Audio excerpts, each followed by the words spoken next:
ആദിയിൽ ദൈവം ആകാശവും ഭൂമിയും സൃഷ്ടിച്ചു. അങ്ങനെയാണെങ്കിൽ ആദിക്ക് മുമ്പ് എന്തായിരുന്നു? കാലത്തിനും സമയത്തിനും അസ്തിത്വത്തിനും മുമ്പ് മുഴുവനും നിറഞ്ഞിരുന്ന ഒരു സാന്നിധ്യം ഉണ്ടായിരുന്നുവെന്ന് നിങ്ങൾക്കറിയാവോ? ഏറ്റവും ജ്ഞാനമുള്ള ആളുകൾ മുതൽ വിശ്വാസികൾ വരെ ആർക്കും ഉത്തരം പറയാൻ കഴിയില്ല എന്ന് വിചാരിക്കുന്ന ഒരു ചോദ്യം ചോദിക്കാറുണ്ട്. ദൈവം എവിടെ നിന്നാണ് വന്നത്? ഇതിനെക്കുറിച്ച് വിശദമായി നമുക്ക് ഈ വീഡിയോയിൽ നോക്കാം. ഈ ചാനൽ ആദ്യമായിട്ടാണ് നിങ്ങൾ കാണുന്നതെങ്കിൽ സബ്സ്ക്രൈബ് ചെയ്യുക. നമുക്കിനി വീഡിയോയിലേക്ക് കിടക്കാം.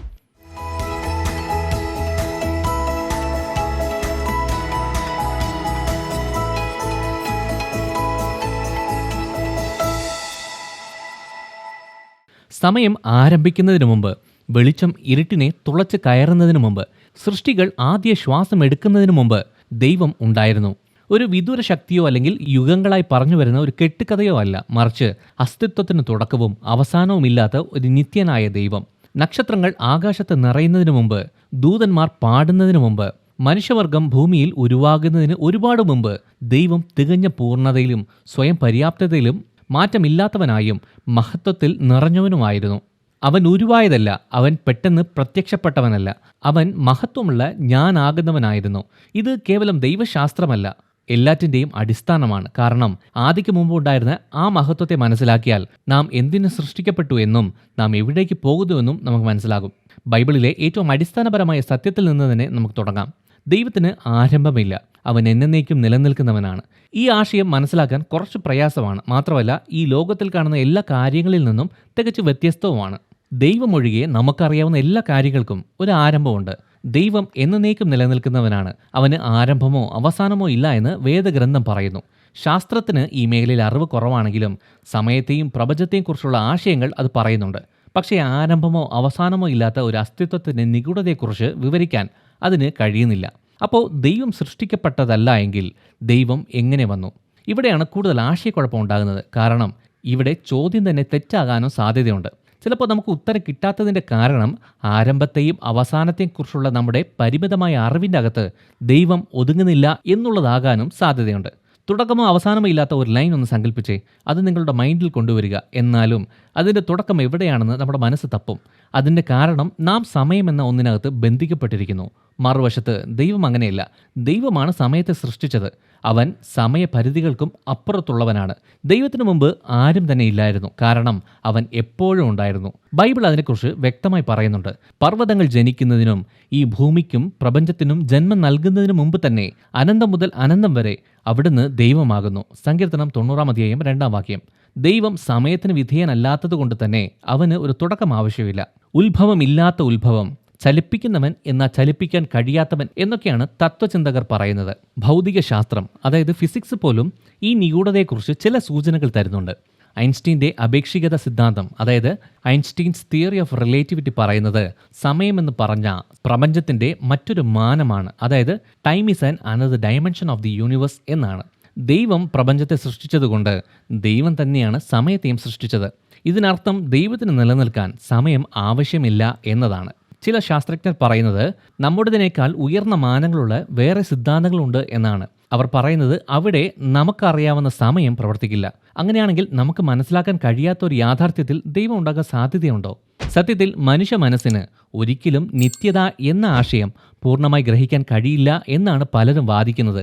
നാം തുടക്കവും അവസാനമുള്ള സൃഷ്ടികളാണ്, സമയപരിധിയിലുള്ളവരാണ്. എന്നാൽ ദൈവത്തിൻ്റെ വീക്ഷണത്തിൽ നിന്ന് നാം നോക്കിയാൽ നിത്യതയുമായി താരതമ്യപ്പെടുത്തുമ്പോൾ സമയമെന്ന് പറയുന്നത് ഒരു മിഥ്യാധാരണ മാത്രമാണെന്നുള്ളത് നമുക്ക് മനസ്സിലാകും. ദൈവം സൃഷ്ടിക്കപ്പെട്ടതാണെങ്കിൽ അതിനർത്ഥം അതിനു മുമ്പിൽ എന്തോ ഉണ്ടായിരുന്നു എന്നാണ്. എന്നാൽ മുമ്പ് അങ്ങനെ എന്തെങ്കിലും ഉണ്ടായിരുന്നെങ്കിൽ അതായിരിക്കും ദൈവം. ഇത് ആദ്യ കാരണം എന്താണെന്ന് അന്വേഷിക്കുന്നവരെ അനന്തമായ ഒരു ശൃംഖലയിലേക്ക് കൊണ്ടുപോകും എന്നേ ഉള്ളൂ. എന്നാൽ എല്ലാം വിരൽ ചൂണ്ടുന്ന ഒരു വസ്തുത എന്ന് പറയുന്നത് സകലവും ഉണ്ടാകാനുള്ള ആദ്യ കാരണം നിലവിലുണ്ടെന്നും അത് ദൈവമാണെന്നുമാണ്. തത്വചിന്തകനായ തോമസ് അക്വിനസ് തൻ്റെ പ്രപഞ്ചശാസ്ത്രപരമായ വാദത്തിൽ, അതായത് കോസ്മോളജിക്കൽ ആർഗ്യുമെൻറ്റിൽ ഈ ആശയം പറഞ്ഞു. ഇപ്പോൾ നിലനിൽക്കുന്ന എല്ലാത്തിനും ഒരു കാരണമുണ്ട്. കാരണങ്ങളുടെ അനന്തമായ ഒരു ശൃംഖല ഉണ്ടാകില്ല. ഉത്ഭവമില്ലാത്ത ഒരു ആദ്യ കാരണമുണ്ട്, അതാണ് ദൈവം. ദൈവം ആത്മാവാണ്. ദൈവം സ്ഥലത്തിൽ പോലും പരിമിതപ്പെട്ടവനല്ല എന്നാണ് ബൈബിൾ നമ്മോട് പറയുന്നത്. എന്ന് പറഞ്ഞാൽ ദൈവത്തിന് നിലനിൽക്കാൻ ഒരു സ്ഥലം പോലും ആവശ്യമില്ല. അവൻ എല്ലായിടത്തുമുണ്ട്. മോശ ദൈവത്തിൻ്റെ പേര് ചോദിച്ചപ്പോൾ ദൈവം പറഞ്ഞു, ഞാനാകുന്നവൻ ഞാനാകുന്നു. പുറപ്പാട് 3:14 ഇതാണ് ഏറ്റവും വലിയ രഹസ്യം. ദൈവം എപ്പോഴും ഉണ്ട്. അതിനു മുമ്പ് ഒന്നും തന്നെ ഇല്ല. കാരണം ദൈവമാണ് എല്ലാറ്റിൻ്റെയും ആരംഭം. ദൈവം എവിടെയാണ് എന്നൊന്നില്ല, കാരണം അവൻ എല്ലായിടത്തും ഉണ്ട്. ഇപ്പോഴും മനസ്സിലാകാത്തത് കൊണ്ട് മനുഷ്യൻ്റെ മനസ്സ് അസ്വസ്ഥമാണ്. നമുക്കിതിൻ്റെ ഉത്തരം വേണം, നമുക്ക് ഉറപ്പ് വേണം. പക്ഷേ യഥാർത്ഥ വിശ്വാസം എന്ന് പറഞ്ഞാൽ എല്ലാം മനസ്സിലാക്കുന്നതിനെക്കുറിച്ചല്ല, മറിച്ച് നമ്മുടെ ധാരണയ്ക്ക് അതീതമായ കാര്യങ്ങളുണ്ടെന്ന് അംഗീകരിക്കുന്നതിലാണ്. സത്യത്തിൽ ദൈവം എവിടെ നിന്നാണ് വന്നത് എന്ന് അറിയുന്നതിനേക്കാളും അവൻ നമ്മെ എവിടേക്കാണ് നയിക്കുന്നതെന്ന് സ്വയം ചോദിക്കുക എന്നതാണ് പ്രധാനപ്പെട്ടതെങ്കിലോ? നിത്യതയിൽ നിന്ന് നിത്യതയിലേക്ക് എന്ന വാക്ക് കാണിക്കുന്നത് ദൈവം സമയപരിധിക്കകത്ത് വസിക്കുന്നവനല്ല, മറിച്ച് സമയം അവനിൽ വസിക്കുന്നുവെന്നാണ്. ദൈവം സൃഷ്ടിയുടെ ഒരു ഭാഗമല്ല, ദൈവം അതിൽ നിന്നും വളരെ വ്യത്യസ്തനാണ്. അവൻ സകലത്തെയും സൃഷ്ടിച്ചു. ദൈവം തൻ്റെ സ്വന്തം വാക്കുകളിൽ തന്നെ വിവരിക്കുന്നതൊന്ന് ശ്രദ്ധിക്കുക. വെളിപ്പാട് പുസ്തകം 1:8 ഞാൻ ആൽഫയും ഒമേഗയും ആകുന്നു എന്ന് ഭൂത, വർത്തമാന, ഭാവി കാലങ്ങളിൽ ഒരേപോലെ നിലനിൽക്കുന്നവനായ സർവ്വശക്തിയുള്ള ദൈവമായ കർത്താവ് അരുളി ചെയ്യുന്നു. ഇത് വെറും കാവ്യാത്മകമായ പേരുകളല്ല, ഇത് ദൈവത്തിൻ്റെ വ്യക്തിത്വത്തെ എടുത്തു കാണിക്കുന്ന വാക്കുകളാണ്. ആൽഫ, ഒമേഗ എന്ന അക്ഷരം ഗ്രീക്ക് അക്ഷരമാലയിലെ ആദ്യത്തെയും അവസാനത്തെയും അക്ഷരങ്ങളാണ്. ദൈവം പറയുന്നത് എല്ലാറ്റിൻ്റെയും ആരംഭവും അവസാനവും ഞാനാണ്, അതിനിടയിലുള്ളതെല്ലാം എൻ്റേതാണ്. അവൻ്റെ വർത്തമാനകാല ഭരണത്തെക്കുറിച്ച് സംസാരിക്കുന്നു എന്ന് പറഞ്ഞാൽ ഇപ്പോഴുള്ള തൻ്റെ ഭരണത്തെക്കുറിച്ച് പറയുന്നു. മാത്രമല്ല, ഭൂതകാലത്തിലെ തൻ്റെ മാറ്റമില്ലാത്ത സാന്നിധ്യത്തെക്കുറിച്ച് പറയുന്നു. അതുമാത്രമല്ല, വരാനിരിക്കുന്ന തൻ്റെ പരമാധികാര ഭാവി ഭരണത്തെക്കുറിച്ച് പ്രഖ്യാപിക്കുന്നു. ദൈവത്തെ ഒരു സമയപരിധികൾക്കും ഒതുക്കാൻ കഴിയില്ല. അവൻ എപ്പോഴും ഉണ്ട്. ഭൂതകാലവും വർത്തമാനകാലവും ഭാവിയും അവൻ്റെ മുൻപിൽ എപ്പോഴുമുണ്ട്. ദൈവശാസ്ത്രജ്ഞർ ഈ കഴിവിനെ അസൈറ്റി എന്നാണ് വിളിക്കുന്നത്, ദൈവത്തിൻ്റെ സ്വതന്ത്രമായ സ്വയം അസ്തിത്വം. ഇതിനർത്ഥം ദൈവം നിലനിൽക്കാൻ വേണ്ടി പുറത്തുള്ള ഒന്നിൻ്റെയും സഹായം ആവശ്യമില്ല എന്നാണ്. അവന് വായു ആവശ്യമില്ല, അവന് വെളിച്ചം ആവശ്യമില്ല, അവന് സമയം പോലും ആവശ്യമില്ല. പ്രവൃത്തികൾ 17:24-25 ഇതിനെ ഉറപ്പിക്കുന്നു. പ്രപഞ്ചവും അതിലുള്ള സകലതും സൃഷ്ടിച്ചത് ദൈവമാണ്. അവിടുന്ന് ആകാശത്തിൻ്റെയും ഭൂമിയുടെയും അധിപനാകുന്നു. മനുഷ്യകരങ്ങളാൽ നിർമ്മിതമായ ആലയങ്ങളിൽ വസിക്കുന്നയാളല്ല സർവേശ്വരൻ.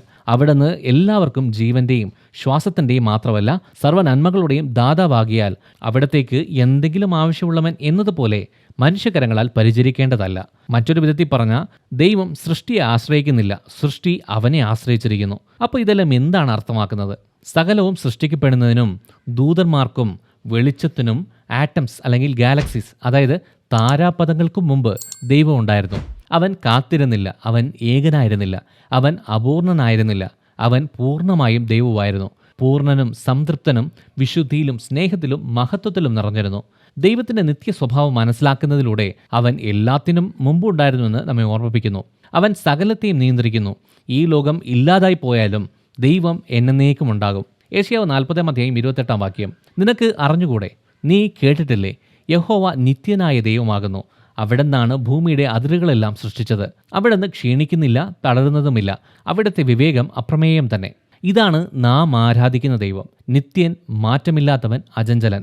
മനുഷ്യൻ്റെ ധാരണയെ വെല്ലുവിളിക്കുന്ന ഒരു കാര്യത്തെക്കുറിച്ച് നമുക്ക് നോക്കാം. ആദ്യത്തെ ഹൃദയമടിപ്പിൻ്റെ ശബ്ദം കേൾക്കുന്നതിന് മുമ്പ്, സൂര്യപ്രകാശത്തിൻ്റെ ആദ്യ കിരണം ശൂന്യതയെ തുളച്ചു കയറുന്നതിന് മുമ്പ്, സമയത്തിൻ്റെ ടിക് ടിക് ആരംഭിക്കുന്നതിന് മുമ്പ് അവിടെ എന്തായിരുന്നു? ഉൽപ്പത്തി 1:1 ആദിയിൽ ദൈവം ആകാശവും ഭൂമിയും സൃഷ്ടിച്ചു. നമ്മുടെ ചരിത്രം ആരംഭിക്കുന്നത് ദേ ഇവിടെയാണ്. പക്ഷേ ദൈവത്തിൻ്റെ അല്ല. ആദിയിൽ എന്ന് പറയുന്ന ആ വാക്ക് സൂചിപ്പിക്കുന്നത് സമയം, ദ്രവ്യം, സ്ഥലം എന്നിവയുടെ സൃഷ്ടിയുടെ ആരംഭത്തെയാണ്. സമയം എന്ന് പറയുന്നത് തന്നെ സൃഷ്ടിക്കപ്പെട്ട ഒരു മാനമാണ്. ദൈവം ആ പരിധിക്കകത്തല്ല. അതായത് ദൈവം കാലാതീതമായി നിത്യതയിൽ നിലനിൽക്കുന്നു. അവന് മിനിറ്റുകൾ, മണിക്കൂറുകൾ, നൂറ്റാണ്ടുകൾ എന്നിവയുമായുള്ള നമ്മുടെ കാൽക്കുലേഷൻ്റെ അകത്തല്ല. അവൻ ആദ്യം തന്നെ അവസാനം കാണുന്നു. അത് മനുഷ്യർ പ്രവചിക്കുന്നത് പോലെ അല്ലതാനും. ഈ വീഡിയോ ഇഷ്ടമായ ലൈക്ക് ചെയ്യുക, ഈ ചാനൽ സബ്സ്ക്രൈബ് ചെയ്യുക. നിങ്ങളുടെ അഭിപ്രായങ്ങൾ താഴെ കമൻറ്റ് ബോക്സിൽ രേഖപ്പെടുത്തുക. നിങ്ങൾ ദൈവത്താൽ അനുഗ്രഹിക്കപ്പെട്ടവർ.